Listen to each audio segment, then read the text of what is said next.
బరువు తగ్గాలి అనుకుంటున్నప్పుడు మనం ఫుడ్ కంట్రోల్ చేసుకుంటూ ఉంటాం. ఆ సమయంలో మనకు క్రేవింగ్స్ ఎక్కువగా ఉంటాయి. అంటే నేను ఇంకా తినాలి, నేను ఏదో మిస్ చేసేస్తున్నాను, నా లైఫ్లో నేను ఫుడ్ పార్ట్ని చాలా మిస్ అయిపోతున్నాను అని క్రేవింగ్స్ ఎక్కువ వస్తూ ఉంటాయి. ఎప్పుడైతే ఫుడ్ కంట్రోల్ చేద్దాము అనుకున్నామో అప్పుడు మనసు దాని మీదనే వెళ్తూ ఉంటుంది. అలాంటప్పుడు ఫుడ్ కంట్రోల్ చేయాలి అన్నా, ఆకలిని దప్పికని కంట్రోల్ చేయాలి అన్నా మనకు యోగాలో చక్కని పరిష్కారం ఉంది. అది ఏంటి అంటే కేచరి ముద్ర. టంగ్ని చక్కగా రోల్ చేసి పైకి ఫోల్డ్ చేసి ఉంచుకున్నాము అంటే మనకు ఆ ఫుడ్ క్రేవింగ్స్ అనేది చక్కగా తగ్గుతుంది. చూడండి ఎలా చేయాలో.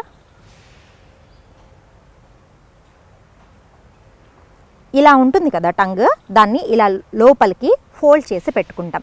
ఎంతసేపు అలా ఫోల్డ్ చేసి పెట్టుకోగలుగుతామో అంతసేపు ఉండొచ్చు. ఎనీ టైం ప్రాక్టీస్ చేయొచ్చు.